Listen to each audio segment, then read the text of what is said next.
Hi, my name is Lauren Travers, and I'm the director of the Q Studio Lab in Sunnyside, Queens. I've worked with children for more than 30 years, and what I've learned in really helping thousands of kids and families is that each child is their own unique being who needs different strategies and different supports at different moments. So, how do we do that? That's one of the questions I get asked a lot. How do I help my child to their next step? How do I help with a problem they're having? How do I help because I'm feeling difficult, like I'm having a difficult time, as we all know as parents? So one of the parts that I really put a lot of attention on is what does it mean to really work with kids first? And I'll tell you a story. When I first started working with kids, I was working in a classroom and I felt like, oh, there are rules to how you do this. There's a recipe you must follow. First you do this, then they do that. And what I really learned, as many of you probably have as well, is that there is no recipe to follow working with children. They're each so unique, as we've talked about, that it really requires being more like a master chef in a kitchen. So the strategies that we use with kids are like our ingredients. And when we get to know the quality of the ingredients, when we get to know kind of deep dive into how to use those ingredients, we are able to help each child build their own happiness, build their own self-confidence, and build content knowledge as well. Today, I'm going to share with you 5 of these ingredients that I have used and that I use almost every day so that you can begin growing your child's autonomy at home right now. This is not something you need to wait to use. You can start using it tomorrow. So here they are.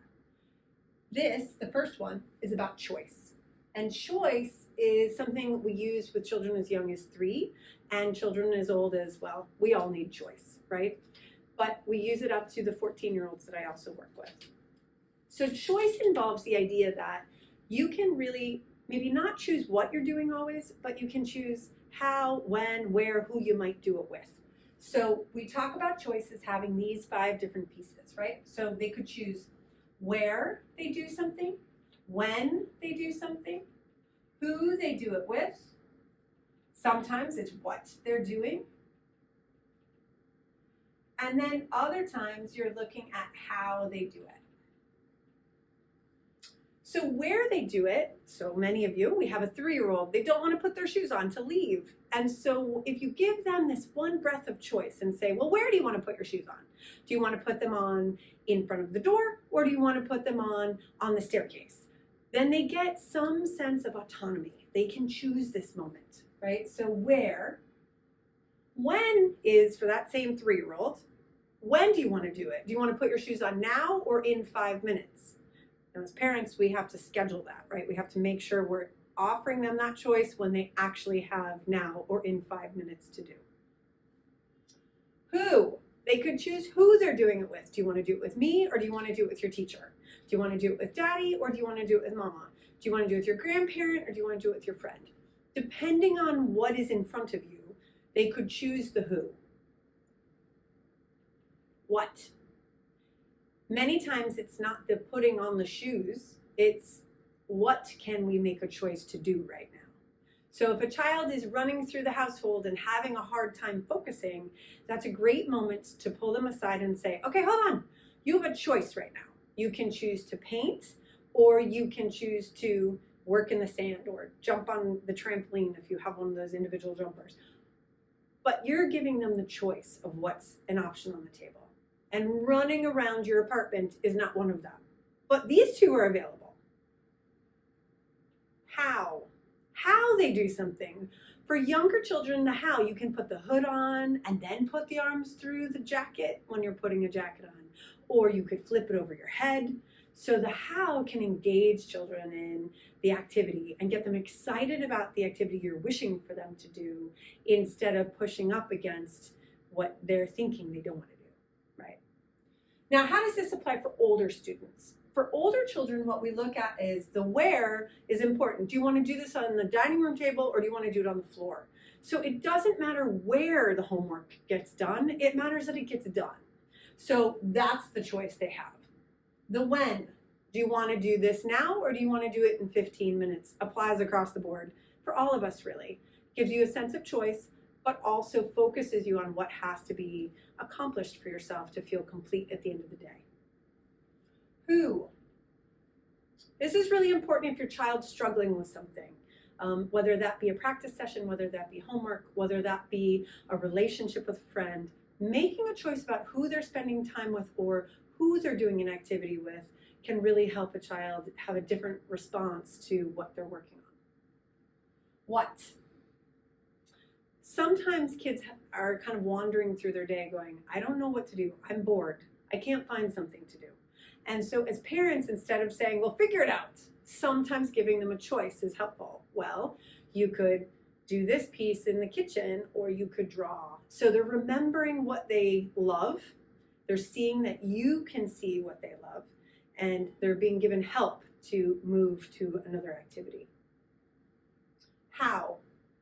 For older students, how is just as important as for younger students. If a child is struggling with writing at the table and they can't figure out what they want to say next, giving them another way to engage with the activity can help. Why don't you try standing up and walking around, or recording your idea in, a recording device, or this is my favorite one, instead of working at the table, you tape it up to the wall. You wouldn't think that makes a big difference, but it has for many kids we've worked with.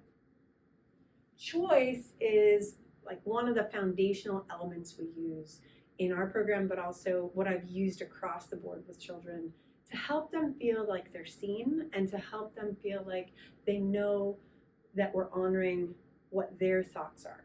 And we're giving them boundaries for what it is. So it's not anything goes, it's within this structure. The second piece that we use, the second ingredient that I use, is scaffolding. Now, scaffolding is really about giving students the least amount of help necessary to be successful. And that's really important because you don't want to give them any more than they need so that they can see they are capable and can do it. Sometimes I call scaffolding like the baking soda or yeast in our cabinet, right, for cooking, because when we do this right, students' self-confidence and abilities rise. Scaffolding, I'll give you two of the top ways I use scaffolding. The first is a phrase that is, what would happen if? And this phrase is important for all age children. What would happen if? What would happen if you turned that puzzle piece around? What would happen if you put the train a little bit to the right on the train track? That helps the child experiment and not feel like they're being told what to do. It's true for older students too. What would happen if, when they're having a difficult time with a friend or they're not sure what to do next on something, to say, what would happen if you invited that friend to play? What would happen if you tried the equation the other way? All of these things give them space to take in what you're saying instead of reacting to the sense of being told what to do. So this one phrase can change that whole relationship that you have with them when you're dealing with things that they may not feel confident about.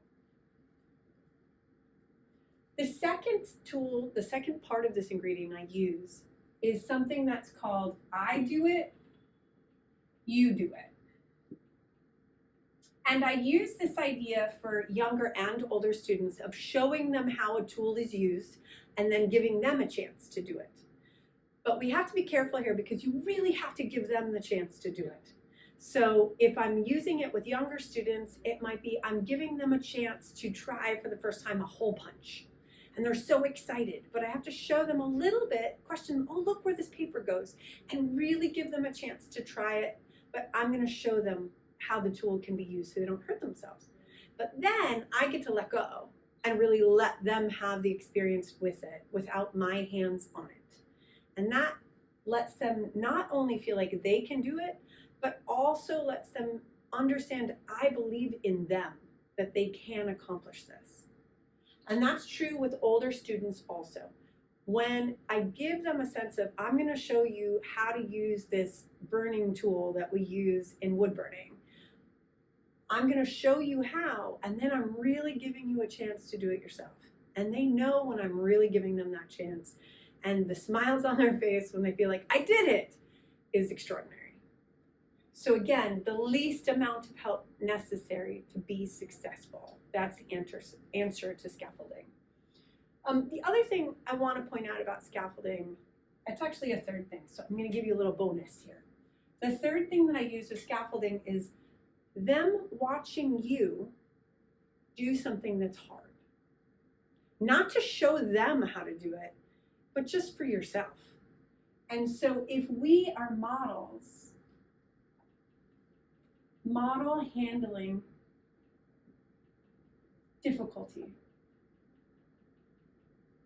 So they learn more. Research has shown us that they learn almost as much watching us handle something as they themselves doing it.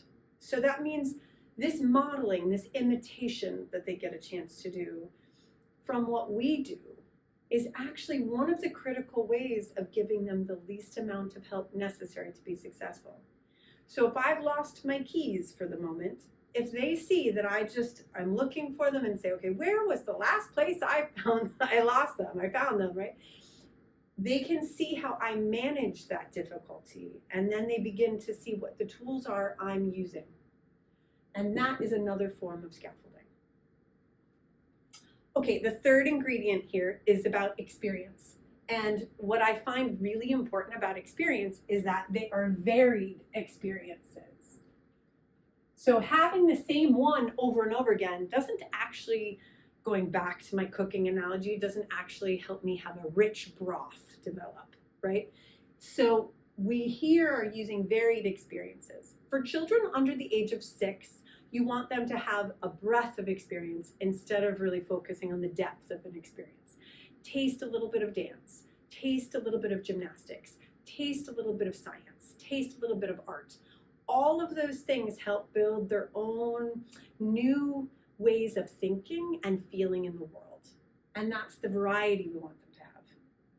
For older students, this variety becomes more important in that you have to be careful about allowing them to go deep dive into things they love, right? That light them up inside, that let them have passion about something. And still you have to sprinkle new things in so they don't get so comfortable doing that one thing that they don't believe they can do anything else. So it's a both and. That's what becomes a little more challenging for parents as our kids are getting older. So how do you do that? How do you introduce them to new experiences? A big part is what I just said about the scaffolding here. If we model trying out new things and invite them to participate with us, that's actually one of the best ways to encourage them to try something, is that they see us doing it too. So varied experiences, we come back to modeling it ourselves, which, trust me, I get can be a really hard thing to get a time and attention to do. But that is really big, especially for older students, and also for younger ones. And the other piece about it is to make sure that they get experiences out in the world.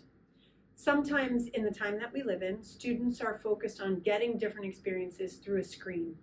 And what the research has shown us is that the screen itself is the experience, so they may get new content, but they're not actually getting a new experience yet because they're receiving it the same way each time.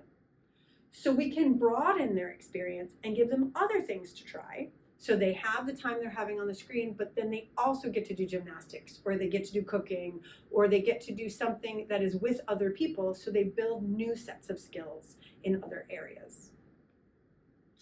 Friendship, you'll see, has a little dash between this experience and friendship. That's because the fourth ingredient is about helping them learn how to make friendships. We know that loneliness can take over for older children if they haven't been given the scaffolding, haven't been given the choice, the experience to create friendships and know how to do that. We have found 2 ways that we help build friendships for students. One is a direct relationship to these varied experiences. Some kids need a thing that they share with another student, another kid, in order to have something to talk about with that child. They're just not so good at hanging out and talking to the person and making a friend. So making sure you give them an opportunity to go places and do things they love will help make sure they find other people who they can connect to. At the same time, for kids who know how to make a friendship, you can help them deepen that friendship by giving them new experiences they do together. Having one friend share something they love to do with their other friend, so that they're building their relationship and basing it on something that's a shared, for lack of a better word, experience. So we want to make sure that the experiences and friendships go together. Now, I said there were two parts to friendship, so I'm going to give you that. One part to helping kids build friendships is what we just talked about, putting them into new moments together, right? New activities, we'll call it. And sometimes it's with someone they're already friends with, and sometimes, you find someone who they know. They may not be friends with yet, but they know them and they're willing to go try. And the other is to create, as a parent, it's really important to create opportunities for groups to come together. And I really found this part is important because if you are also showing them how you model bringing friends together and working and being with friends, they then see, oh, okay, it's not so hard. I can do this. So this comes back to that modeling part we're talking about. We have to be participants in this. We can't think they're supposed to know how to do it because most of us don't at first. We need help, and we can do that with them and be the guide. You don't have to be right over them all the time. We can just use these ingredients that we're talking about today of choice, scaffolding, experience, and friendship in order to really help them find, and this is my fifth one of the day, to help them find meaning. It's hard work being a kid, and if we can help them find meaning in their day, whether that's because of a content, something they love to talk about or study or work in or experience, or whether that's a person or people they like spending time with, all of that helps to create a sense of meaning in their life. And if they have meaning, this meaning actually equals a happy kid. And we all want our kids to feel happy and successful. That is really a big part of what we want as parents. So if we can give them meaning, they will find happiness. This video is the first video of a 3-part series that we're doing on how do we build our children's autonomy. And in this video, we talked about our first 5 ingredients for how to do that as parents. And in the next one, we're going to give you 5 more ingredients. And the focus for the next one is really about how do we help kids when they're pushing back on experiences they have to have, or if they're a little bit afraid of something they really wish to do. What do we do as parents? How do we guide them? In addition to that, if you put your comments and your questions below this video, we can make sure we address those as well in the next segment. So together, remember, we can help grow our kids' happiness. And we can do that as a whole community. You are not in this alone. We will do this together. I will see you next time.